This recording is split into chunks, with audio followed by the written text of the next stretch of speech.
ఎంతో మంది అవసరం ఉన్నది. So 8 people spend your time with the word of God, meditate the word of God, get the truth from the Lord, and be the workers of the Lord in these very days. కాబట్టి ఎవరసలు ఈ చివరి దినాల్లో ప్రభు కొరకు నిలబడి కొరకే మరి దేవుని వాక్యాన్ని చదవండి, ధ్యానించండి, ఇతరులతో వాటిని పంచుకునే అనుభవం కలిగి అలా దేవుని కొరకు పనిచేయండి. Now these days we are meditating on the life of Jacob, especially the principles to be blessed by God.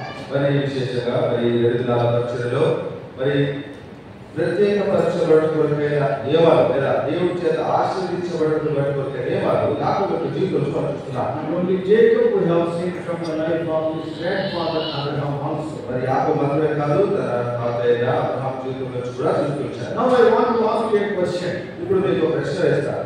Very easy question.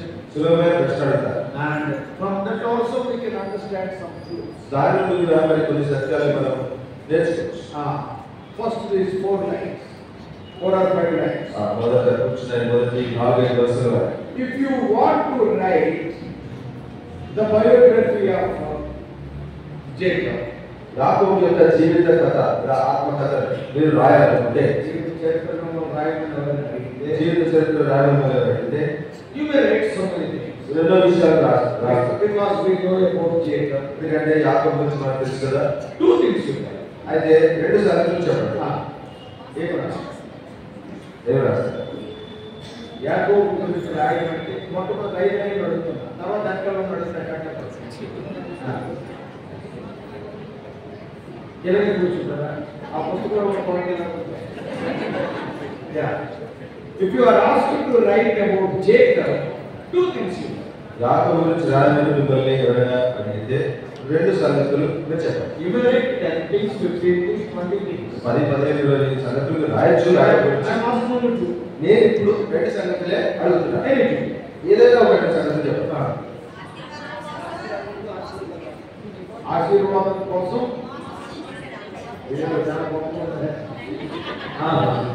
అన్నం కోసం, ఆశీర్వాదం కోసం మోసం. ఓకే, అది మొదటి విషయం. ఇంకా వేరే లెవెల్ చెప్పలేదా?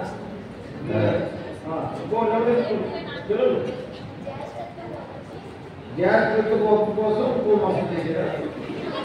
Okay.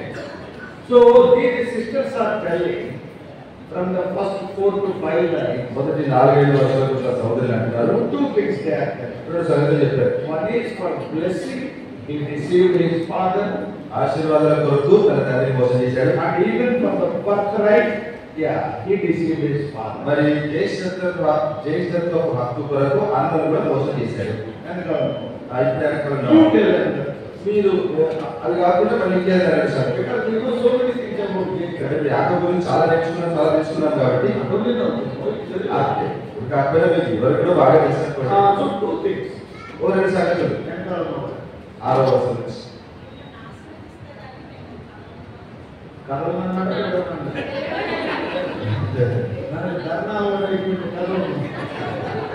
Okay, that is one thing. అది మొదటి, అదొక విషయం. Lord, unless you bless me, I will not leave you. నన్ను ఆశీర్వదిస్తేనే కానీ నేను కోరికలు అన్నాడు. అదొకసారి. ఇంకోటి వెనకాల సహోదరు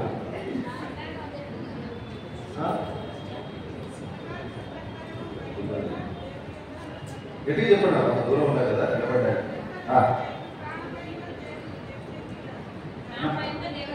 నా పైకి సో టెల్ లౌడ్లీ.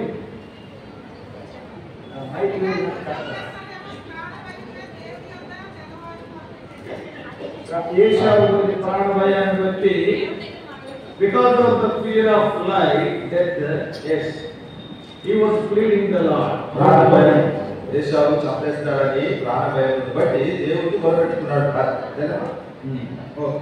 అన్నలు ఫస్ట్ మొదటి 5 వరుస.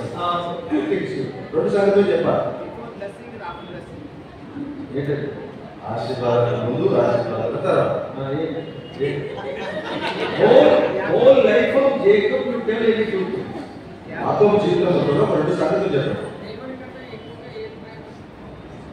యాకోబు జీవితంలో మనం చెప్పుకుంటాం కదండి, రెసిడెంట్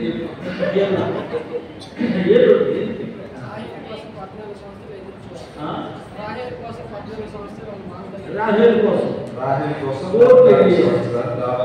ఎవరి కోసం అన్నా okay for Rachel okay right just take it easy so for Rachel he was almost 14 years he served Laban Rahel కొరకు మరి 14 సంవత్సరాలు లాబాను సేవ చేశాడు. ఏంటంటే పెనుయేలు ముందు పెనుయేలుతో పెనుయేలు తర్వాత ఏదో బిఫోర్ మ్యారేజ్ ఆఫ్టర్ మ్యారేజ్ ఏముంది అని చెప్పాలి. అర్థం ఏమి ముందే ఏంటి పెనుయేలు యాకోబు గారి జీవితంలో రాకముందు పిల్లలు ఆఫ్టర్ తర్వాత ఏమైంది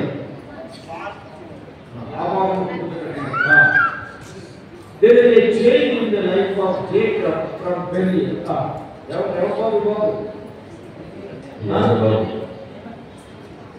ఎవరమ్మా తల్లి అమ్మ తల్లి వెనకాల Then, పెనుయేలుకు ముందు పెనుయేలు తర్వాత యాకోబు so brother is telling for Rachel he served Laban for 14 years. Rahel కొరకు 14 సంవత్సరాలు లాబాను సేవ చేశాడు. And then brother is telling after Peniel he is going to be changed. Penuel తర్వాత సంపూర్ణంగా మారిపోయాడు. There are all points. ఇప్పటికే ఆ పని Go ahead. యాకోబు గురించి రెండు ముక్కలు ఇప్పుడు చెప్పిన కాకుండా రెండు సంగతులు యాకోబు గురించి. యాకోబుకి దేవుడు చూడకూడదు, యాకోబుకి దేవుడు చూడకూడదు. ఓకే మీరు చెప్పింది మెస్ అవుతారంటే బయట న్యూస్లో సరే గాడ్ వాస్ విత్ జేకబ్ దేవుడు యాకోబుకు తోడై ఉన్నాడు. వన్ మోర్ ఇంకో విషయం కదా, He fought with God for blessing.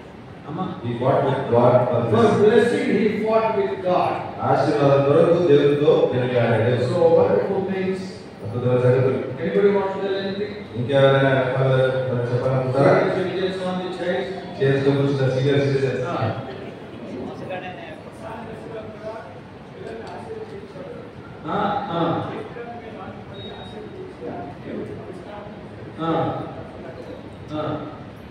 So now, brother also told two things from the book of Hebrews. మరి హెబ్రీ పత్రిక నుండి సోదరుడు కొన్ని సంగతులు చెప్పాడు. Okay. Now we told so many things. ఇప్పుడు మేము ఎన్నో సంగతులు చెప్పాము. Here two things about Moses. ఇక్కడ మోసం గురించి ఎవరైనా సంగతులు వచ్చాయి. Yeah, but right and also for blessings. ఆశీర్వాదం కొరకు జయించడంతో హక్కు కొరకు. And also because of Esau whole night he prayed. మరి ఏషావు బట్టి రాత్రంతా ప్రాణభయంతో ప్రార్థన Some of the చేసి things they told. ఇంకో విషయం చెప్పారు. And also here also about Rachel, mother she suffered. మరి రాహేలు గురించి ఎంత శ్రమపడ్డాడు, తర్వాత అభివృద్ధి దగ్గర మార్పు. And also like this, there are so many things we have. కాబట్టి ఇలా అనేక సంగతులు యాకోబు గురించి చెప్తున్నాం. Very good. మంచిది. But one thing is very important. ఒకటి చాలా ప్రాముఖ్యం. What man says about the other person is not important. మరి మనిషి ఒక వ్యక్తి గురించి చెప్పడం అనేది అంత ప్రాముఖ్యం కాదు. What you tell about me and what I tell about you, it is not important. నా గురించి మీరేం చెప్తారో, మీ గురించి నేనేం చెప్తానో అనేది ప్రాముఖ్యం కాదు. What God says about us is very important. దేవుడు మన గురించి ఏం చెప్తున్నాడు అది ప్రాముఖ్యం. Why? ఎందుకు? Because our assessment is different from God's assessment. మనము పరీక్ష చేసే విధానం లేదా మనం పరీక్ష చేసే విధానానికి దేవుడు పరీక్ష చేసే విధానానికి తేడా ఉంది. What we see is different and what God sees is different. మనము చూసేది దేవుడు చూసేది చాలా వ్యత్యాసం ఉంటుంది. If I say you praise the Lord, praise the Lord, ప్రజలక్క నేను అన్నాను, you will only hear what I am telling. నేను చెప్తున్న మాటలు మీరు వింటారు. But what is there in my heart we cannot know. నా హృదయంలో ఏముందని మీకు తెలియదు. Having anger also I can tell praise the Lord. లోపల కోపం పెట్టుకుని బయట ప్రజలాడని చెప్పచ్చు. So God will not only hear what I say, but He can see what is there in my heart. మరి దేవుడు నేను ఏం చెప్తున్నానో అది వినడం మాత్రమే కాదు, నా హృదయంలో ఏముందో అది కూడా తెలుసుకుంటాడు. Not only what I am saying, but God knows why I am saying. నేను ఏం చెప్తున్నానో మాత్రమే కాదు, నేను ఎందుకు చెప్తున్నాను అనేది దేవుడు తెలుసు. You and I know only what we are saying. మేము ఏం చెబుతున్నామో అదే మీకు తెలుస్తుంది. But why I am saying you do not know. కానీ ఎందుకు చెబుతున్నానో కారణం తెలియదు. But what about God? అదే సంగతి. He knows what we are saying and why we are saying. మనం ఏం చెబుతున్నాం, ఎందుకు చెబుతున్నాం అనేది రెండూ తెలుసు. That's why the assessment of God and the certificate of God is more important. కాబట్టి దేవుడు పెట్టే పరీక్ష, మరి దేవుడు ఇచ్చే ఆ ధృవీకరణ పత్రం, ఆ సర్టిఫికేట్ ప్రాముఖ్యం. So what God is telling? ఇప్పుడు దేవుడు ఏమంటున్నాడు? That to say, జాగ్రత్త చెప్పాలి. మనం ఎప్పుడు 8 పాయింట్లు ఏది దేవుడు. మనం చెప్పిన 8 పాయింట్లో దేవుడు ఏది చెప్పాలి? అన్న ఎవరు హోమియోపతి డాక్టర్ కదా, హోమియోపతి డాక్టర్ గారు చెప్పింది మాత్రమే దేవుడు చెప్పింది. Do you know what God said? దేవుడు ఏమన్నా తెలుసా? See, we told so many things. మనం అనేక విషయాలు చెప్తున్నాం. About Joseph also. యోసేపు గురించి We కూడా tell so many things. ఎన్నో విషయాలు చెప్తాం. Immediately when we call to remember Joseph, immediately they interpret our dreams. మరి యోసేపు గురించి మనం మాట్లాడగానే యోసేపు కలవరం పోవడం, And not only that, he resisted temptation. అంతేకాదు మరి శోధనలోకి నిలిచినాడు చెప్తాం. So many things we will tell. అనేక విషయాలు చెప్తాం. But God's certificate is different. అంటే దేవుడు చేసే సర్టిఫికేట్ వేరు. So at the end of the day, what the Lord says is very important. కాబట్టి చివరికి దేవుడు ఏం చెప్తాడనేది ప్రాముఖ్యం. So what God said about Joseph? మరి యోసేపు గురించి దేవుడు ఏం చెప్పాడు? Only 2 things. రెండే విషయాలు. As our dear brother doctor said. మరి డాక్టర్ చెప్పాడు. So if you let us go to 11th chapter of Hebrews. రండి హెబ్రీ రాష్ట్రపతిగా 11వ అధ్యాయం. 2 things the Lord said about Joseph. Sorry, Jacob. యాకోబు గురించి దేవుడు రెండు సంగతులు చెప్పాడు. 11th chapter of Hebrews. హెబ్రీయులకు 11వ అధ్యాయం. And verse 21. 21వ వచనం. All of this. Hebrews 11:21. 11:21. విశ్వాసమును బట్టి యాకోబు అవసాన కాలమందు యోసేపు కుమారులలో ఒక్కొక్కరిని ఆశీర్వదించి తన చేతి కర్ర మొదల మీద ఆనుకొని దేవునికి నమస్కారం చేశాను. 2 things God said. రెండు సంగతులు దేవుడు చెప్పాడు. Only one verse is allotted to Jacob in the book of Hebrews. Hebrew పత్రికలో ఒక్క వచనం మాత్రమే యాకోబు కేటాయించాడు. And that's why that verse is very important. అందుకే ఆ వచనం చాలా ప్రాముఖ్యం. Only 2 things the Lord was telling. రెండే సంగతులు చెప్పాడు. ఏంటవి? First of all, he worshipped the Lord. మొదటిగా దేవునికి నమస్కారం చేసి లేదా దేవుని ఆరాధించి. మనలో ఎవరో చెప్పలేదు. మనం చిన్న మాట మనలో ఎవరో చెప్పలేదు. Only acknowledge చెప్పారు. చెప్పారు. In all these 8 points, nobody said he worshipped the Lord. ఈ 8 పాయింట్లు మనం చెప్పినారు ఎవరు కూడా యాకోబు దేవుని ఆరాధించాడన్న అంశం చెప్పలేదు. అబద్ధమాడేది చెప్పాం. అబద్ధమాడేది చెప్పాడు. ఆరాధించడం చెప్పాం. ఆరాధించడం మాత్రం చెప్పలేదు. ఎందుకంటే మనం అబద్ధమాడి వాడు మనం కూడా మనందరం అబద్ధమాడేది మనందరం పాపమే. So what God said, అదేవాడు this man worshipped the Lord. ఈ వ్యక్తి దేవుని ఆరాధించాడు. The second thing, రెండో విషయం, he blessed the children of Joseph, that is Manasseh and Ephraim. యోసేపు కుమారులను అనగా మనస్సే ఎఫ్రాయిములను ఒక్కొక్కరిని ఆశీర్వదించాడు. He closed the life of Joseph. ఇక యాకోబు జీవితాన్ని గురించి చేశాడు. No, if you ask God, ఇప్పుడు మీరు దేవుని అడిగితే Lord, you tell 2 things about Jacob. యాకోబు గురించి రెండు సంగతులు చెప్పాడు ప్రభావం. What God is telling? దేవుడు ఏమంటాడు? He worshipped me. ఆయన ఆరాధించాడు. Not only that, అంతేగా he blessed the children of Joseph. అతను యోసేపు కుమారులను ఆశీర్వదించాడు. God is not talking about his deceitful life. మరి ప్రభు తన మోసంతో ఉన్న జీవితం చెప్పలేదు. God is not speaking about Bethel or Belial. మరి బేతేలు గాని బెరియలు గాని దాని గురించి చెప్పలేదు. God is not speaking about how he blessed all the 12 sons. తన 12 కుమారులను ఎలా ఆశీర్వదించినాడో చెప్పలేదు. Right from the beginning, how he struggled for the from the mother's womb. The Lord is not yet working. తల్లి గర్భం నుండి మరి యాకోబు ఎలా పెరిగాడు, ఎలా పోరాడాడు, ప్రయాసపడ్డాడు, ఈ సంగతి And then he is telling, ఏమి చెప్పాలి? I have seen 2 things in the life of Jacob. యాకోబు జీవితంలో నేను రెండు సంగతులు చూశాను. Because what God says that will be counted for eternity, what you say and I say will not be counted in the eternity. దేవుడు ఏదైతే చెప్తాడో అదే నిత్యత్వంలో లెక్కకు చేయబడుతుంది. నీవు నేను చెప్పేది ఏమాత్రం లెక్కకు రాదు. What God says is very important. దేవుడు చెప్పేదైతే ప్రాముఖ్యం. One is talking about the vertical thing. ఒకటేమో మరి నిలువుగా ఉన్న వారు చెప్తున్నాడు. He worshipped me. అతడు నన్ను ఆరాధించాడు. The other thing is ఇంకోటి మరి ఏకమాగం చెప్తారు. That is, he put his hands upon the children of Joseph and blessed them. అనగా యోసేపు కుమారుల మీద తన చేతులు పెట్టి ఆశీర్వదించిన సంగతి. Now why I am talking about those two things? ఇప్పుడు ఈ రెండు సంగతుల గురించి నేను ఎందుకు చెప్తున్నాను? Why God mentioned only those two things? ఎందుకు దేవుడు కూడా ఆ రెండు సంగతుల గురించి ఎందుకు చెప్పాడు? Once again we will read that verse. అంటే మన వస్త్రావసరం. Once again we will read in 21 of Hebrews. 11:25. విశ్వాసమును బట్టి యాకోబు అవసాన కాలమందు యోసేపు కుమారులలో ఒక్కొక్కరిని ఆశీర్వదించి తన చేతి కర్ర మొదల మీద ఆనుకొని దేవునికి నమస్కారం చేశాడు. All the things he has done by leaning on the staff. ఈ రెండు పనులు తన చేతి కర్ర మొదల మీద ఆనుకొని చేశాడు. ఇది అర్థమేంటి? He is very weak.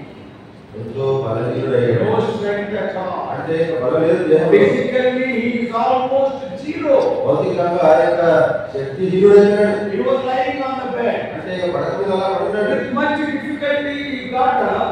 ఎంతో కష్టంతో లేచి That is, at the time he was 147 years of age. ఎందుకంటే అప్పుడు అతనికి 147 ఏళ్ల వయసు. Before he closed his eyes. తన కళ్ళు మూసేదను. That is before he died. అనగా తన మరణించదు. And he put his hands upon the staff. మరి ఆ చేతి కర్ర మొదల మీద పెట్టి Because he could not stand. ఎందుకంటే నిలబడలేకపోతున్నాడు. And he did not kneel down. అంటే మోకాళ్ళు ఉండలేకపోయాడు. Just he is sitting on the cot. కేవలం మంచం మీద కూర్చొని And putting his hands like this. ఆ చేతిలో ఆ చేతి కర్రను పెట్టి Lord, I worship you. దేవా నిన్ను ఆరాధిస్తున్నాను. And putting the sitting like that only. అలాగే కూర్చొని Stretching forth his తన hands. చేతులు చాచి He is blessing the children of Joseph. యోసేపు కుమారులు ఒక్కొక్కరు ఆశీర్వదించాడు. Both the things he has done by leaning on the staff. ఈ రెండు పనులను తన చేతి కర్ర మీద ఆనుకొని చేశాడు. He became very weak. అంటే ఎంతో బలహీనుడైపోయాడు. Physically he became very, very weak. భౌతికంగా చాలా బలహీనుడైపోయాడు. Spiritually very active. ఆయన ఆత్మీయంగా చురుకుగా ఉన్నాడు. Why? ఎందుకు? Because he is telling what is going to happen to Manasseh and also Ephraim and all the tribes. మనష్షేకును ఎఫ్రాయిమును మరియు యూదా గోత్రముల వారికి ఏం జరగబోతుందని చెప్తున్నాడు. What is going to happen in future to all the tribes of Israel? He is seeing that is spiritually is very active. భవిష్యత్తులో ఆ 12 గోత్రాలకు చెందిన వారికి ఏం సంభవిస్తుందనేది దృశ్యరూపంగా తాను చూసినవాడే ఆత్మలో ఎంతో చురుకుగా బలంగా ఉన్నవాడే చెప్పాడు. Physically weak, but spiritually very active. భౌతికంగా ఎంతో బలహీనుడుగా ఉన్నాడు, కానీ ఆత్మీయంగా ఎంతో బలంగా ఉన్నాడు. What does it mean? కాబట్టి Whatever he has done in physical weakness and spiritual alertness, that only God counts. శరీర బలహీనతలో ఆత్మ సంబంధమైన మెలకువలు చేసినది మాత్రమే దేవుడు లెక్కకు తీసుకున్నాడు. That's what I am telling you. Place of weakness is a place of blessing. బలహీన పరచబడే స్థలమే ఆశీర్వదించబడే స్థలమే దేవుడు చెప్పాడు. Those two things he has not done depending on his own strength. తన బలం మీద ఆధారపడి ఆ రెండు సంగతులు చేయలేదు యాకోబు. All these days he has done so many things depending on his own strength. ఇన్ని రోజులు ఇన్ని సంవత్సరాలు అన్నిటినీ తన బలం మీద ఆధారపడి చేశాడు. But these two things ఆ ఈ రెండు he సంగతులు has not done depending on his own strength. తన బలం తన శక్తి మీద ఆధారపడింది. In your life, in my life also. నీ నా జీవితంలో What you are doing depending on your own strength, God will put a big zero. He will not count it. నీ సొంత బలంతో ఏ పని చేసినా దానికి పెద్ద సున్నా వేసి దాన్ని లెక్కలో తీసుకోండి. But depending upon the staff, the Lord Jesus Christ, what you do, God will mention that part of the day. అయితే ఆ చేతి కర్ర మీద అనగా యేసు క్రీస్తు మీద ఆనుకొని నీవు చేసే ప్రతిదీ కూడా ఆ దినము లెక్కలకు That's why especially in the ministry and also especially in our Christian life, day-to-day living, mundane life also. మరి అందుకే మన క్రైస్తవ జీవితం కావచ్చు, పరిచర్య కావచ్చు, మన అనుదిన చర్యలు అనుదినం చేసే పనులు కూడా కావచ్చు. Are we doing the things depending on God or depending on our own wisdom? మరి సంగతులన్నీ కూడా దేవుని మీద ఆధారపడి చేస్తున్నావా లేదా మన జ్ఞానాన్ని ఆధారం చేసుకుని చేస్తున్నావా? Based on your own strength also you can do so many things. మరి మన మీద ఆధారపడి ఎన్నో సంగతులు చేయొచ్చు. But a Nebuchadnezzar was telling, oh, I have built this wonderful Babylon. రోజు నెబుకద్నెజరు బయటకు వచ్చి తన రాజ్యం చూసి ఓయ్ అద్భుతమైన ఈ బొమ్మలు నేనే కదా కట్టించింది అంటున్నాడు. Based on your physical strength you may do something. కాబట్టి నీ శరీర బలం బట్టి నువ్వు కొంత చేయగలవు. But what God will say, దేవుడు ఏమంటాడు? I cannot count it. దానిని లెక్కకు తీసుకో. But if you do with spiritual vision, God says, this is the target for you. అయితే నీవు ఆత్మ సంబంధమైన దృష్టికోణంతో చేస్తే దానిని లెక్కలో తీసుకుంటారట. One more important thing is, ఇంకో ప్రాముఖ్యమైన విషయం ఏంటి? all the things he has done with his hands. రెండు సంగతులు కూడా తన చేతులతో చేశాడు. Leaning on the staff, that is like this, to worship the Lord means, he used his hands. చేతికారం సహాయం తీసుకుని దాని మీద అంటే తన చేతులు ఉపయోగించి దాన్ని ఆనుకుని ఆరాధన చేశాడు. Not only that, అంతేగా? blessing the children of Joseph, once again he used his hands. యోసేపు కుమారులను దీవించుట కొరకు మరలా తన చేతుల్నే చెడు ఉపయోగించుకున్నాడు. I was having a little question. నాకు ఒక ప్రశ్న వచ్చింది. Why the Lord was always the Lord's eyes are on the hands of Jacob. ఎందుకు దేవుని కళ్ళు లేదా దేవుని దృష్టి యాకోబు చేతుల మీద ఉన్నాయి? You know why? Jacob is an expert in using his hands. యాకోబు తన చేతులను ఉపయోగించడంలో నిష్ణాతుడు. 25th chapter of Genesis. 25వ వచనం నుండి Genesis chapter 25. 25వ And verse 25 and 26. 25-26 వచనం. Genesis 25. 25వ వచనం. And verses 25 and 26. 25-26 వచనం. We all know about his birth. మరి ఇక్కడ తన పుట్టుకల గురించి మనకు తెలుసు. మొదటివాడు ఎర్రనివాడుగా బయటికి వచ్చెను. అతని మొదలంతయు గోవస్త్రముల వలె ఉండెను. కనుక అతనికి ఏశావు అని పేరు పెట్టారు. తర్వాత అతని సహోదరుడు బయటికి వచ్చినప్పుడు అతని చెయ్యి ఏశావు మెడను పట్టుకొని ఉండెను. Jacob was using his hands before his birth. యాకోబు తాను పుట్టక ముందే తన చేతులు ఉపయోగించాడు. What does it mean? కాబట్టి Jacob is an expert in using his hands. యాకోబు తన చేతుల్ని ఉపయోగించే విషయంలో చాలా నిపుణుడు. Why God has given us hands? ఎందుకని దేవుడు మనకి చేతిచ్చాడు? ఎందుకు ఇచ్చాడు? ఏదైనా దేవుడు పూజించడానికి, దేవుడు పూజించడానికి, not only to do something. ఏదైనా పని చేసుకోవడానికి చేతిచ్చాడు. దేవుడు చేతులిచ్చిన పక్కడు కాలు పట్టుకు లాగడానికి కాదు. దేవుడు చేతిచ్చింది పక్కడు కాలు పట్టుకుని బడి పట్టుకుని లాగడానికి కాదు. God is giving us hands with a purpose. దేవుడు చేతులను ఒక ఉద్దేశంతో ఇచ్చాడు మనకి. At the time of birth, అయితే పుట్టే సమయంలో God was looking at both Esau and Jacob. దేవుడు చూడండి ఏశావును యాకోబు ఇద్దరు చూస్తున్నాడు. And Esau came coming out. కానీ ఏశావు బయటకు వచ్చినప్పుడు But this boy, ఈ పిల్లాడు just now he is being born. అప్పుడే కొత్తగా ఇంకా బయటకు వస్తున్నాడు. And he started using hands. అప్పుడే చేతులు ఉపయోగిస్తున్నాడు. And how, for what purpose? దేవుడు He did to push his brother outside. తన అన్నను బయటకు వెళ్ళడానికి కాదు. No, కాదు. to pull him. అక్కడికి ఆగడానికి. It is not the purpose for which God has given us hands. కాబట్టి దేవుడు మనకు చేతులు ఇచ్చడంలో ఉన్న ఉద్దేశం కాదు. On the day God saw the hands of Jacob. ఆ రోజు యాకోబు యొక్క చేతులను చూశాడు. I have given hands for you, not for this purpose. ఈ చేతులు ఇచ్చింది దేనికో కాదు. What you are doing ఏం చేస్తున్నావు ఈ చేతులు? from that day onwards, ఆ రోజు నుండి God's eyes were on the hands of Jacob. యాకోబు చేతుల మీదనే దేవుడు కనుగొన్నాడు. Because he is very expert in using hands. ఎందుకంటే తన చేతులు ఉపయోగించడంలో దిట్ట. It has taken 147 years for God to change the hands of Jacob. యాకోబు యొక్క చేతుల్లో మార్పు కలుగుట కొరకు దేవునికి 147 ఏళ్ళు పట్టింది. God has given you hands to worship the Lord. దేవుని ఆరాధించడానికి చేతులు ఇచ్చాడు. మన చేతులారంగా దేవుని పూజించాలి. చేతులారా దేవుని మనం పూజించాలి. Not only that, అంతేకాదు use your hands to bless other people, not to pull other people. ఇతరులను ఆశీర్వదించడానికి కొరకు నీ చేతులు ఉపయోగించాలి. వాళ్ళను ఉన్నది లాక్కోవడానికి కాదు. To change Jacob's hands. యాకోబు యొక్క చేతులలో మార్పు కలిగినను 147 years. 147 ఏళ్ళు దేవుడు పట్టి. ఇంకా మనిషి అంటే నీకు ఎంత పడుతుంది? ఇది మనిషి అంటే కొంచెం సీరియస్గా ఉంటుంది. ఒకసారి సాంప్రదాయం వచ్చాడు. One boy has come from full-time service in Hebron. ఎవరో ఒక అబ్బాయి ఎవరొస్తే మరి ఫిట్నెస్ వచ్చాడు. I do not know how many of you know Brother Augustine. మరి మీలో సోదరుడు అగస్టిన్ గారు ఎందరికీ పరిచయం నాకు తెలియదు. He died before Brother Augustine died. Augustine గారి కంటే ముందే అగస్టిన్ గారు చనిపోయారు. ఎవరికైనా తెలుసా? అగస్టిన్ గారు తెలిసిన కొంతమంది మాటలు Some of you know Brother Augustine. Augustine గారు తెలుసు. In Hebron in those days, I am talking about 1990, like that. మరి 1996 గారు చెప్తాను. Almost 30 years, 35 years ago. దాదాపు 37 ఏళ్ల క్రితం. Whenever a person comes to service, ఎవరైనా సేవకు వస్తే Brother Bhaksing used to ask some questions. బక్సింగ్ మరి ప్రశ్నలు అడుగుతారు. Bhaksing గారి దగ్గర pass అవ్వడం చాలా తేలిక. బక్సింగ్ గారి దగ్గర పాస్ అవ్వడం చాలా తేలిక. Dead easy. చాలా తేలిక. చాలా సులభం. Why? ఎందుకు? Whatever you tell him, నువ్వు ఏం చెప్తే నమ్మేస్తారా? because he thinks that whatever you are telling, are good. ये ఒకసారి చెప్తారు కదా రేపు కాయడం పోతున్నాడు కాబట్టి మాట్లాడండి బయట తీసుకో it is very easy to answer the question. మరి సార్ బక్సింగ్ గారికి జవాబు ఇవ్వడం అనేది చాలా సులభం.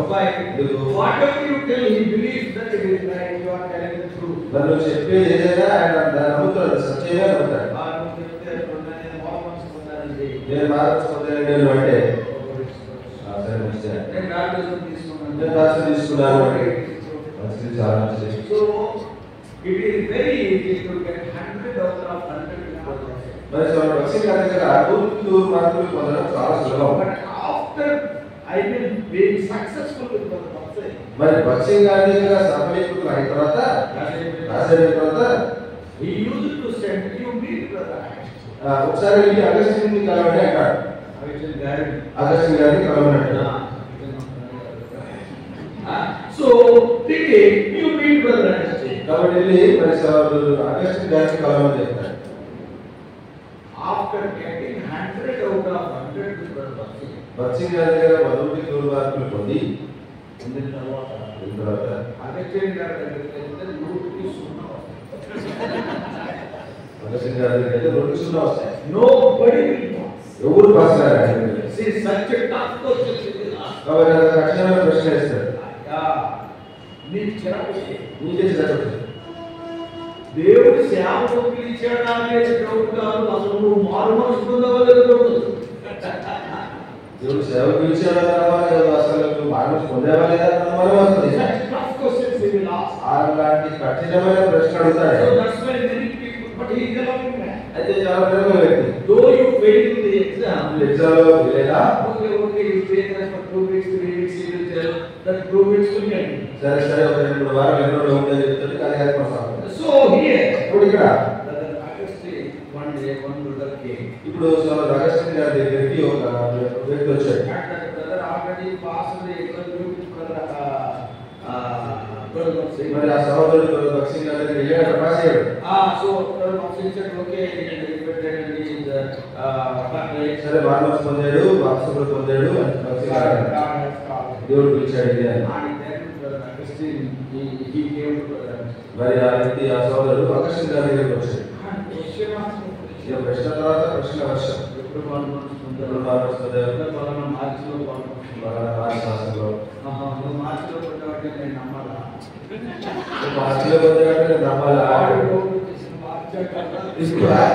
సహోదరుడు వచ్చి మార్చేనా కాదా అనుమానం. సో మార్చిలో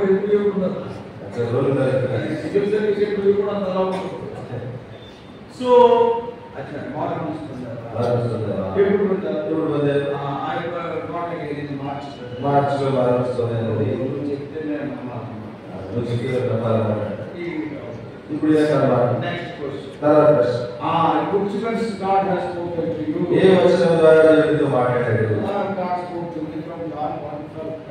యోహాను సువార్త 1:12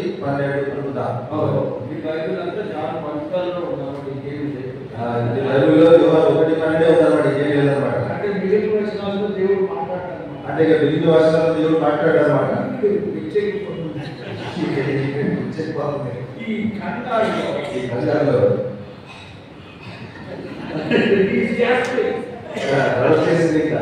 ఊపిరి తీసుకుంటాడు. దేవుడు పిలిస్తే అలా క్యాస్టింగ్ దేవుడు పిలిస్తే ఇంకా అంతగా కనబడుతున్నావు. నిజం చెప్తున్నాడు కంగారు, అబద్ధం చెప్తున్నాడు.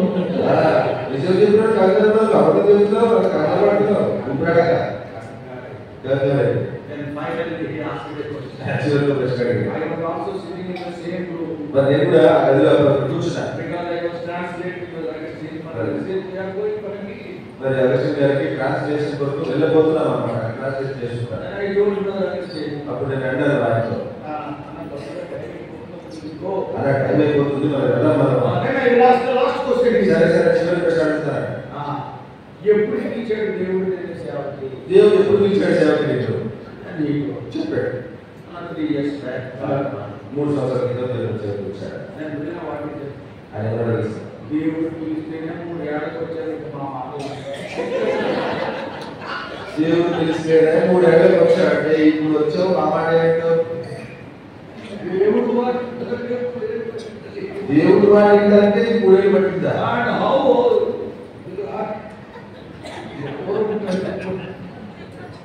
అట్లా నేను దేవుడు so they loved us so much. అంటే వాళ్ళు ఎంతో ప్రేమించారు. They are like fathers to us. మాకు వాళ్ళు తండ్రులు లాంటి వారు. So what I want to tell you, ఏం చెప్తున్నారు?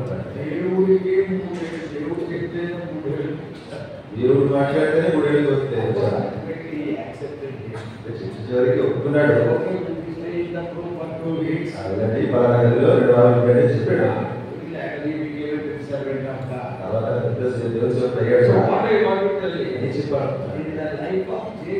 యాకోబు యొక్క జీవితంలో change the hands, working hand of Jacob, it has taken 147 years. యాకోబు యొక్క చేతుల పరిజ్ఞానమును మార్చడానికి దేవునికి 147 ఏళ్ళు పట్టింది. Oh Jacob, why you are using your hands for what purpose? యాకోబు ఏ కొరకు ఏ ఉద్దేశం కొరకు నీ చేతులు ఉపయోగిస్తున్నావు? You see, you get to pull the necks of your brother. మరి నీ అన్న మడి మీద కాలు పట్టుకుని లాగడానికి He is your elder brother. నీకు అన్న He is not your enemy. నీ శత్రువు కాదు. I have not given hands for that purpose. దాని కొరకు కాదు నీకు చేతులు ఇచ్చింది. So ultimately, after he became weak, చివరికి తాను బలహీనుడైన తర్వాత after he started leaning on the staff, తన చేతి కట్టలుగా ఆను కూడా మొదలుపెట్టారు. all the 147 years what he has done, God put no, they are not his part. 147 ఏళ్ల వరకు తాను చేసినవన్నిటికీ ముందు సున్నా పెట్టి ఏది లెక్క కాదు. But these things are there. కానీ ఇప్పుడు చేసిన ఇది ప్రాముఖ్యత. Why? Because you have done these things as a weak man. బలహీనుడుగా ఈ సంగతులు You చేసినావు. depended on me and did these things. నా మీద ఆధారపడి వీటిని చేసినావు Oh, కావచ్చు. brothers and sisters. కాబట్టి సోదర సోదరులారా, A place of weakness is a place of mercy. బలహీనపడే స్థలమే ఆశీర్వదించబడే స్థలం. Not only that, అంతే కాదు, this is a lesson to the elderly people. ఈ పెద్దలకు ఒక పాట. Do you know what is that? ఏంటో తెలుసా? The most important thing, the most important ministry is worshiping the Lord.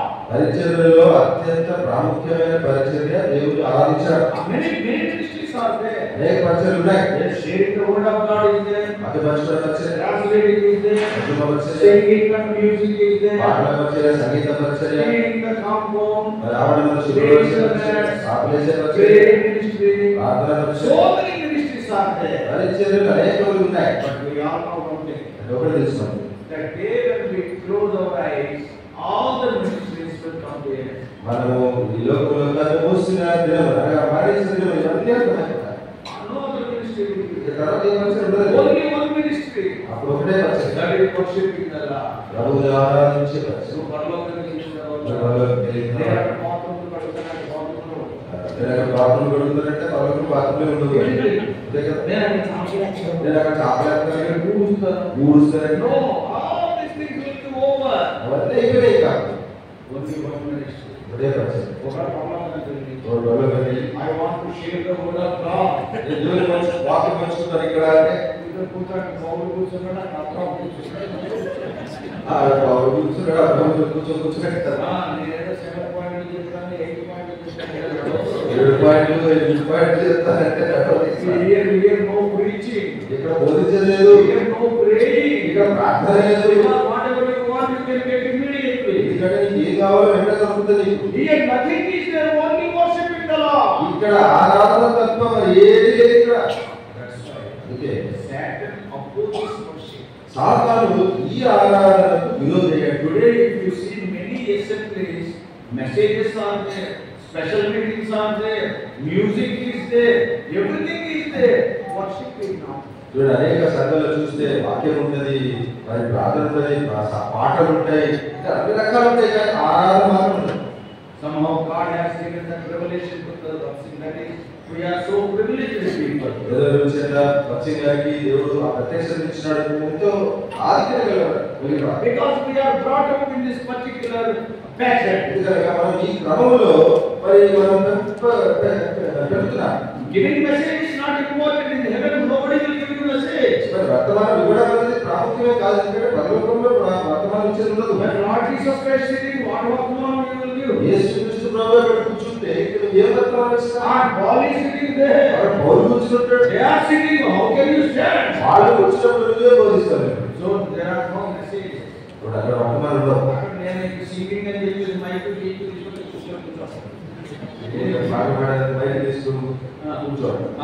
Only worship. కేవలం ఆరాధన వాస్తవం. So that's why God has considered it as the number one. అందుకే యాకోబు జీవితంలో దేవుడు పట్టించుకున్న మొదటి విషయం, This is the eternal ministry. ఇది నిత్యమైన పరిచయం. Oh, brothers and sisters. సోదర సోదరులారా, What about your life of worship? మరి నీ ఆరాధన జీవితం సరిచేయండి. Many times we do so many things in prayer, but worship we are very poor. అనేక సార్లు ప్రార్థనలో అనేక విషయాలు చేస్తుంటారు, కానీ ఆరాధించే విషయంలో చాలా క్షీణించిపోతారు. So why worship? ఎందుకు Lord, you are everything. దేవా నీవే సర్వం. So I am depending on you. నీ మీద ఆధారపడి Exalting Lord Jesus Christ. యేసుక్రీస్తు ప్రభువుని హెచ్చిస్తున్నా. So the Lord considered worship. కాబట్టి దేవుడు ఆరాధనను పరిగణలోకి And తీసుకున్నాడు. what is the second thing? రెండవ విషయం As I told you, both years done by being a weak man. దేవుడు చెప్పినట్టుగా ఈ రెండింటిని బలహీనుడుగా చేశాడు. Yeah, he was very weak physically. చాలా భౌతికంగా శరీరం ఎంతో బలహీనుడున్నాడు. Depending on God only he did that because he leaned on the staff. దేవుని మీద మాత్రమే ఆధారపడి ఆ చేతిక మీద ఆనుకొని రెండు సంగతులు చేశాడు. And now the second thing is, ఇప్పుడు దాని రెండవ విషయం, she passed on the blessings to the next generation. తన తర్వాత తరానికి ఆశీర్వాదాలు కొనసాగింపజేశాడు. Every people you have to understand. ఇప్పుడు పెద్దలైన వారు గ్రహించాలి. What all you receive the blessings from the Lord, before you leave this world, you have to pass on to the next generation. దేవుని నుండి మీరు పొందుకున్న ఆశీర్వాదాలు మీరు పోయే ముందు మీ తర్వాతి తరానికి అందజేసుకోవాలి. Because your parents have passed over those blessings to you. ఎందుకనగా మీ తల్లిదండ్రులు ఆ ఆశీర్వాదాలను మీకు అందజేశారు కాబట్టి. And you have to pass on those blessings to your children. కాబట్టి ఇప్పుడు మీరు ఆ దీవెనలను మీ తర్వాతి తరం మీ పిల్లలకు అందజేయాలి. And there here when we see about these blessings, మరి అక్కడ మరి ఆశీర్వాదాల గురించి చూసి మనం చూసినట్లయితే in chapter 48, మరి ఆదికాండం 45 వచ్చాను. and then Joseph brought both his children to Jacob. యోసేపు తన ఇద్దరు కుమారులను మరి యాకోబు దగ్గర తీసుకుని వచ్చాడు. 48 verse 12. మరి 48 వచ్చాను 12 వచ్చాను. యోసేపు అతని మోకాళ్ళ మధ్య నుండి వారిని తీసుకొని అతనికి సాష్టాంగ నమస్కారం చేశాను. తర్వాత యోసేపు ఇశ్రాయేలు ఎడమ చేతి తట్టున తన కుడి చేత ఎఫ్రాయిము, ఇశ్రాయేలు కుడి చేతి తట్టున తన ఎడమ చేత మనష్షేను పట్టుకొని వారిద్దరిని అతని దగ్గర తీసుకుని వచ్చాను. So Jacob was sitting like this. వచ్చాడు యాకోబు ఇలా కూర్చున్నాడు. And two children are there to Joseph. యోసేపు ఇద్దరు కుమారులు. First one is Manasseh. మొదటి మనష్షే, Second one is Ephraim. రెండవ ఎఫ్రాయిము. Generally in every family, సహజంగా ప్రతి కుటుంబంలో you all know it. అందరూ తెలిసే ఉంటుంది. The first son will be close to the father and the last son will be close to the mother. కాబట్టి మొదటి కుమారుడు తండ్రికి సమీపంగా ఉంటాడు, చివరి కుమారుడు తల్లికి సమీపంగా ఉంటాడు. But ఎందుకు? first son is born. మొదటి కొడుకు పుట్టాడు, వాడికి 3 ఏళ్ళు 2 ఏళ్ళు వచ్చాయి. వాడికి 3 ఏళ్ళు 2 ఏళ్ళు వచ్చాయి. And he will be there with the mother. తల్లితో ఉంటాడు వాడు. But the second son is born. కానీ ఇప్పుడు రెండోడు పుట్టాడు. అప్పుడు ఏం చేయాలి first? అప్పుడు ఫస్ట్ ఏం He చేయాలి? has to bring it to birth. అక్కడ తల్లితో తన భర్త ఖాళీ చేయాలి. And he has to go to the father. మొదటి పుట్టినాడు తండ్రి దగ్గరికి వెళ్ళాలి. And the second one will be with the mother. ఇప్పుడు రెండో వాడు తల్లి దగ్గర ఉంటాడు. So and he will be there with the mother till his marriage. ఇంకా తన పెళ్లి అయ్యేంత వరకు చిన్నోడు తల్లి దగ్గర ఉంటాడు. మొదలు మొదటి that's why in the family of Esau also, అందుకే ఏశావు కుటుంబంలో కూడా Isaac. ఐసాకు కుటుంబం. And Esau is close to the father and Jacob is close to the mother. ఏశావు తన తండ్రి అయిన ఇస్సాకు దగ్గర సమీపంగా ఉన్నాడు, యాకోబు తల్లి రెబెకా సమీపంగా ఉన్నాడు. ఒక క్వశ్చన్ వస్తుంది. ఇప్పుడు ప్రశ్న ముగ్గురు ఉంటారు. ముగ్గురు కదా, ఫస్ట్ రోడ్ ఫాదర్, మరి మొదటి తండ్రి, సెకండ్ రోడ్ మదర్, రెండో వాడు తల్లి, మూడో రోడ్ రోడ్ మీద మూడో వాడికి రోడ్డు మీద వదిలేసి మధ్య అంటే మధ్యలో ఫస్ట్ రోడ్ ఇస్ ఫాదర్, మొదటి రోడ్డు తల్లి, లాస్ట్ ఇస్ మదర్, మరి మూడో వాడు అంటే చచ్చిపోయేవాడు తల్లి ఉంటాడు, మధ్యలో పెట్టుకోండి. Road bus stand railway station. Bus stand railway station. That's why he will become more intelligent. అందుకే చూడండి, మధ్యలో కూర్చున్నాడు చాలా తెలివి ఉంటాడు. General knowledge so much. General knowledge బాగా ఉంటుందండి. మధ్యలో ఉంటారు. సో ఏం చేస్తారు?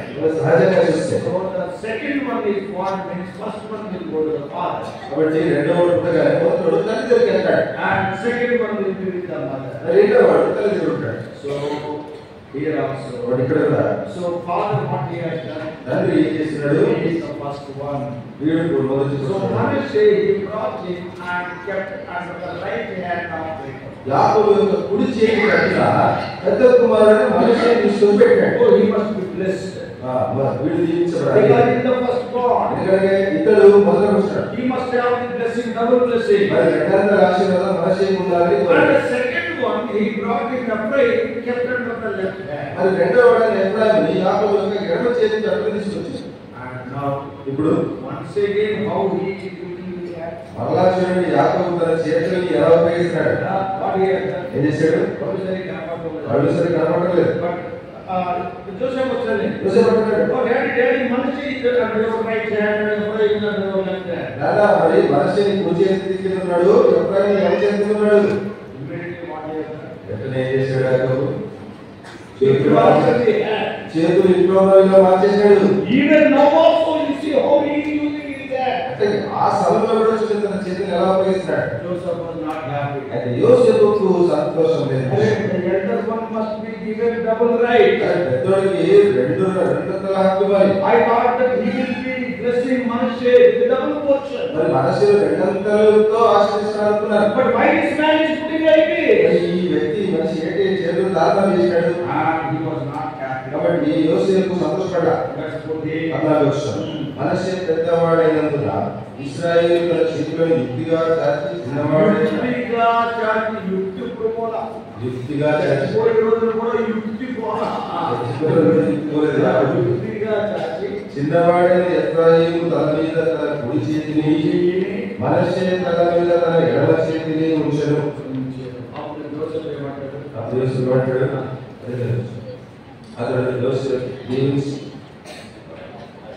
యోసేపు దీవించి నా పితరులైన అబ్రహాము ఇస్సాకులు ఎవరి ఎదుట నడుచుచుండిరో ఆ దేవుడు నేను పుట్టినది మొదలుకొని నేటి వరకు 17 వచ్చాను. యోసేపు ఎఫ్రాయిము తల మీద తన తండ్రి కుడి చేయి పెట్టుట చూసినాడు. అది అతనికి ఇష్టం కాకపోయిన కనుక అతడు మనష్షే తల మీద పెట్టించవాలని తన తండ్రి చేయి ఎఫ్రాయిము తల మీద నుండి ఎత్తి యోసేపు ఏం చేస్తాడు? ఇలా కాదు, నీ కుడి చేయి ఎఫ్రాయిము మీద పెట్టదు, చెయ్యి ఎత్తి నా తండ్రి అప్పుడు కాదు, ఇతడే పెద్దవాడు, నీ కుడి చెయ్యి ఇతని తల మీద పెట్టుమని చెప్తే అయినాడు. ఏమనుకుంటారంటే యోసేపులో యాకోబు చూసి చేతులు ఎక్కవాడలు నాకు నువ్వు నేర్పుతున్నావా? చేతులు ఎట్టవాడో నాకు నేర్పుతున్నావా? అమ్మ కడుపులో ఉండగానే నాకు తెలుసురా ఎక్కవాడలు. కడుపులో ఉన్నప్పుడే నా చేతులు ఎట్టవాడాలని I will not keep like that. అలా చేయలేదు. I will keep like this only. నేను ఇలాగే పెడతాను. అయ్యో అది ఒప్పక ఒప్పుకోలేదు అసలు యుక్తి కలిగిన ఒప్పుకోలేదు. అది నాకు తెలియదు, ఏమంటాడు? అది నాకు నా తెలియదు, కళ్ళు కనబడలేదు అనుకుంటున్నావు. అయ్యో అయ్యో నాకు మాట నాకు తెలుసు. ఇప్పుడేమిరా పిల్లకాయకి బై సీయింగ్ జోసెఫ్ యోసేపు చూసి నువ్వు పిల్లగాడివి. లేరా I know how to use my hand. కాబట్టి నా చేతులు ఎలా వాడాలో తెలుసు. And Joseph lifted the hand. యోసేపు తన కుడి చేయి ఎత్తి అయినా కానీ ముసలాయన అయినా కానీ My God. So, No, I want to keep like that. తండ్రి ఒక పక్క. Why? He wanted to teach a lesson on the last days of his life. తన జీవితం యొక్క చివరి దినాల్లో పాఠం నేర్పించాలని కోరాడు. What is that? ఏంటది? Very close. యోసేపు Do you know what is the blessed thing? ధన్యమైన లేదా ఆశీర్వాదమైన విషయం ఏంటో తెలుసా? Bring your children under the cross. సిలువనకు నీ బిడ్డలను తీసుకురావాలి. You must bring your children under the cross. నీ కుమారులను నీ బిడ్డలను సిలువకు తీసుకురావాలి. Then only the real blessing. అప్పుడే నిజమైన ఆశీర్వాదం. If I bless like this, it will not be like a cross. ఇదేం ఇలా చేతులు పెట్టి ఆశీర్వదించేది సిలువ కాదు. The best thing in your life is bring your children under the cross. Then they will be truly blessed. నీ బిడ్డల విషయంలో శ్రేష్టమైనది ఏదైనా ఉంది అంటే వాటిని సిలువ కిందికి తీసుకురావడమే అప్పుడే ఆశీర్వాదం. And not only that, అంతేకాదు when you bring them under the cross, వారిని సిలువ కిందికి తెచ్చినప్పుడు first birth is not important, second birth is కాబట్టి important. మొదటి పుట్టుక ప్రాముఖ్యం కాదు, రెండవ పుట్టుక ప్రాముఖ్యం. Every one of us, we are born first day from our mother's womb. మనలో ప్రతి ఒక్కరు వచ్చేది తల్లి గర్భంలోని మొదట పుట్టుక. That is the first birth. అది మొదటి జన్మ. Some of us are born in poor families. కొద్దిలో కొంతమంది ఎంతో పేద కుటుంబాల్లో పుట్టారు. Some of us are born in rich families. కొంతమంది ధనవంతుల Some కుటుంబాల్లో are పుట్టారు. educated families. కొన్ని చదువుకున్న కుటుంబాలు. When you come under the cross, the first birth is not important. Whether you are from whatever caste, whatever background, it is not important. నువ్వు సిలువకి వచ్చినప్పుడు నీ గత చరిత్ర ఎలా ఉన్నావు, ఏ కులానికి, ఏ మతానికి, ఏ రంగు, ఏ జాతికి, ఎక్కడ చెందినా దానికి లెక్కలేదు. When you come under the cross, the second birth is a blessed birth. నీవు సిలువకి వచ్చినప్పుడు నీ రెండవ జన్మము అనగా తర్వాత నువ్వు పుట్టే పుట్టుక ప్రాముఖ్యం. That is repentance. అది మారు మనస్సు. That's why first one is birth and second one is known as rebirth. కాబట్టి మొదటిదని జన్మమని, ఇంకోదని నూతన జన్మమని. పునర్జన్మ. That is repentance. అనగా తిరిగి So when you జన్మించడం. come under the cross, second birth is blessed birth. నువ్వు సిలువకి వచ్చినప్పుడు మరలా తిరిగి జన్మించడం అన్నది ప్రాముఖ్యం. Spiritual eyes are open. అంటే తన మనోవేకుడు, తన ఆత్మ సంబంధం లేకుండా Later we see in the cross. యాకోబు సిలువను చూశాడు. And oh, we have to bring our children under the cross. మన బిడ్డలను ఆ సిలువ కిందికి And తీసుకురావాలి. we have to teach them that the second birth is very important in their life. వారి జీవితంలో ఈ తిరిగి జన్మించడం ఎంతో ప్రాముఖ్యమైనది నేర్పించాలి. My son Joseph, you may be a prime minister. నాకు మన యోసేపు ఈ దేశానికి ప్రధానమంత్రి You కావచ్చు. may be a great man. నువ్వు గొప్పవాడి కావచ్చు. But this is the spiritual principle. కానీ ఇది ఆత్మీయ నియమం. That also he has done as a weak man. అది కూడా భౌతికంగా ఎంతో బలహీనుడుగా ఉండి చేసిన పని. Whatever he blessed on that day, it has come to pass. అతడు ఆ రోజు ఏదైతే ఆశీర్వదించాడో అది నెరవేరింది. Why the second birth is so important? ఎందుకు ఈ తిరిగి జన్మించడానికి ప్రాముఖ్యము? We all know the story of the rich man and Lazarus. మరి ధనవంతుడు లాజరు గురించిన కథ మనకు We read about them in 16th chapter of Luke's Gospel. లూకాసు వార్త 16వ అధ్యాయంలో దాని గురించి మనం చదువుతాం. And Lazarus is a born again child of God, whereas rich man is not born again. లాజరు తిరిగి జన్మించిన దేవుని బిడ్డ, ధనవంతుడు తిరిగి జన్మించలేదు. Because that's why he has gone to hellfire. అందుకే మరి నరకానికి వెళ్ళాడు. See, this man is born as a beggar. ఈ వ్యక్తి అయితే ఒక భిక్షగాడిగా పుట్టాడు. That is Lazarus' birth. అనగా లాజరు యొక్క జన్మ. And the rich man was born as a rich man. మరి ధనవంతుడు అయితే ధనవంతుడుగా పుట్టాడు. But the Bible, మరి బైబిల్లో see, God is not partial. చూడండి, దేవుడు పక్షపాతం కాడు. Both the deaths he wrote in one lesson. ఇద్దరి మరణములు ఒకే వచనంలో రాశారు. Luke 16:22. లూకాసు వార్త 16:27. ఆ దరిద్రుడు చనిపోయి Ah. దేవదూతల చేత అబ్రహాము రోజున ఆనుకొనుటకు కొనుకోబడెను. ధనవంతుడు కూడా చనిపోయి పాతిపెట్టబడెను. Both the deaths are written in one verse. రెండు మరణాలు ఒకే వచనములో రాయబడినాయి. There is no difference. అంటే ఏమాత్రం తేడా లేదు. Yeah, all will die. అందరూ చనిపోతారు. Not only that. అంతేకాదు, Now this is written by the Holy Spirit. ఇది పరిశుద్ధాత్మ చేత రాయబడింది. Now whose death is written first? మరి ఎవరి మరణం గురించి మొదట రాయబడింది? In the world, లోకంలో చూస్తే a rich man died. ఒక ధనవంతుడు చనిపోయాడు. Some minister or some rich man died. పెద్ద సామాన్య వయసులో ఎమ్మెల్యే పెద్ద వాళ్ళు కూడా చనిపోతాయి. And a beggar also died. అదే రోజు ఒక భిక్షగాడు కూడా ఎక్కడో పొడిగి చనిపోయాడు. Generally about whom we will discuss. సహజంగా మనం ఎవరి గురించి మాట్లాడుకుంటాం? The rich and the popular man. ఆ ప్రసిద్ధి పేరు పెట్టేట్టుగా ధనవంతుడి గురించి Nobody bothers about this beggar. మరి భిక్షగాడు చచ్చిపోయిన ఆ వ్యక్తి గురించి ఎవరు పట్టించుకోరు. But in heaven, అది పరలోకంలో whose death is written first? ఎవరి మరణం గురించి మొదలు రాబడింది? Once again, 22. మళ్ళా ఒకసారి చదువుతాం 22వ వచనం. ఆ దరిద్రుడు చనిపోయి దేవదూతల చేత అబ్రహామును ఆనుకున్నకు కొనిపోబడింది. ధనవంతుడు కూడా చనిపోయాడు. So ధనవంతుడు కూడా, and but this God is not giving that much importance. వారు కూడా పోయారు. వాడు కూడా పోయాడు. అసలు ప్రాముఖ్యత లేనట్టుగా If you are a born again child of God, నీవు దేవుని తిరిగి జన్మించినట్టుగా ఉంటే your life is very important in the sight of God. దేవుని దృష్టికి నీ ప్రాణం నీ జీవితం ఎంతో ప్రాముఖ్యం. You may be a very rich man in this world. ఈ లోకంలో నువ్వు ఎంత ధనవంతుడుగా You may కావచ్చు. be a popular man like this man in Luke 16. Lukas 16వ అధ్యాయంలో అందరూ గుర్తుపట్టే వ్యక్తిగా పేర్కొనే ఉండొచ్చు. So the whole world may be busy talking about your death. ప్రపంచమంతా నీ మరణం గురించే చెప్పుకుంటూ ఉన్నా Heaven will not bother about. పరలోక అసలు నీవు పట్టించుకోరుడా? ఎందుకు? You are not born again. నువ్వు తిరిగి జన్మించావు. Yeah, but about Lazarus, వాళ్ళు ఆలోచన beggar, భిక్షగాడు full of souls. ఒళ్ళు Probably even the people from municipality also they must not have carried. Maybe they died with their rope and they must have dragged it. అతడు చనిపోయిన తర్వాత అతని దేహం అంతా పుండు గాలి బట్టి నేను అనుకుంటాను ఎంసేసి వాళ్ళు కనీసం ముట్టుకోవడమేమో కాళ్ళతో గట్టాల ఈడ్చుకునే పడేస్తారు.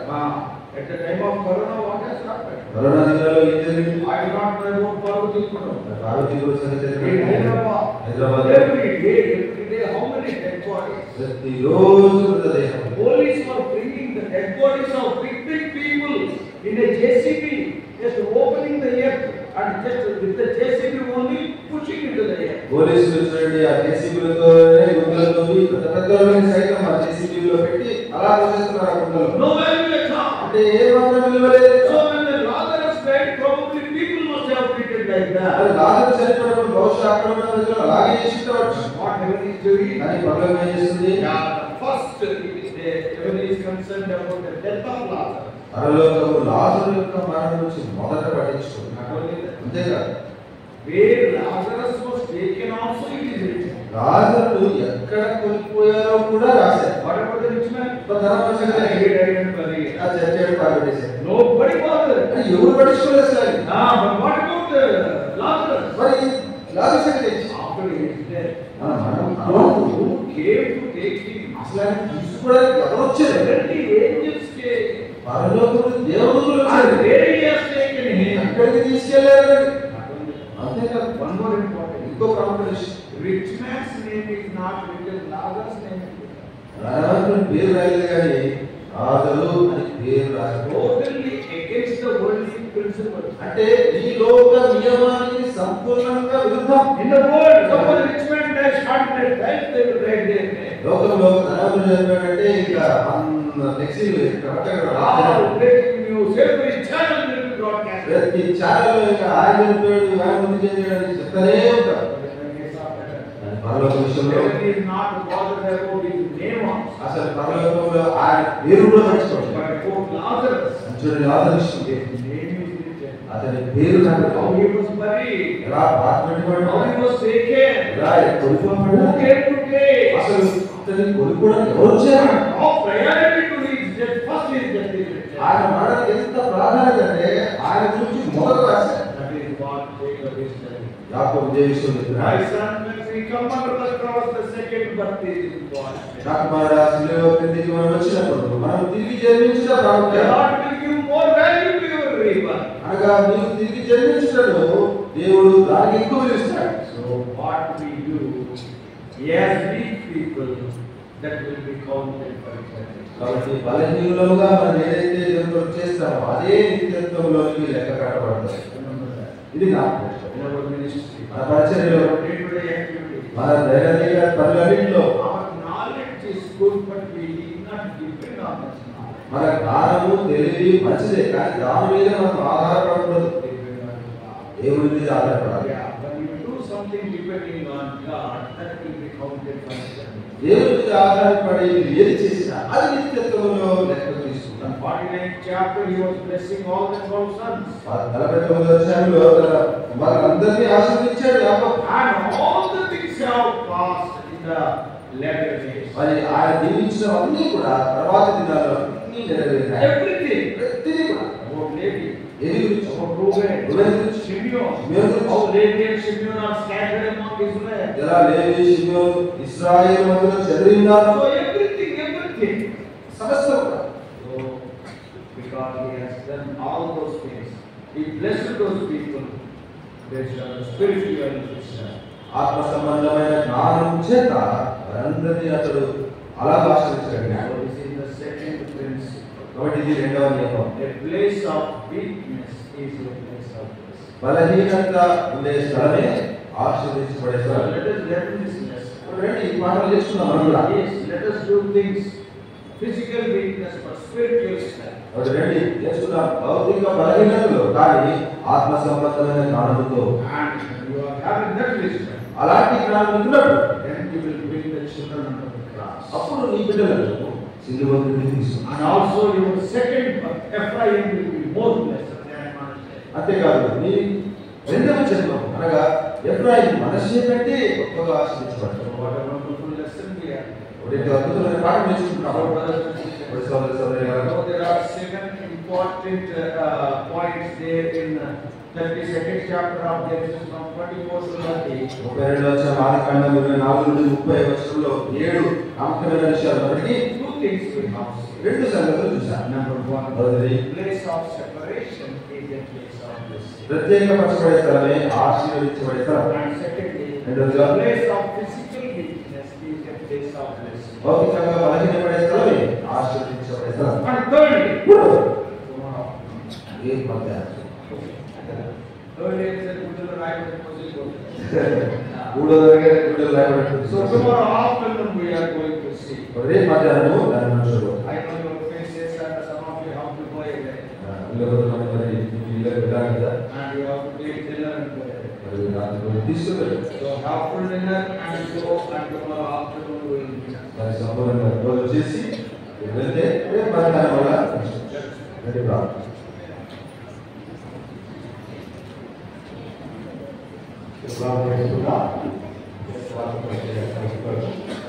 Last one,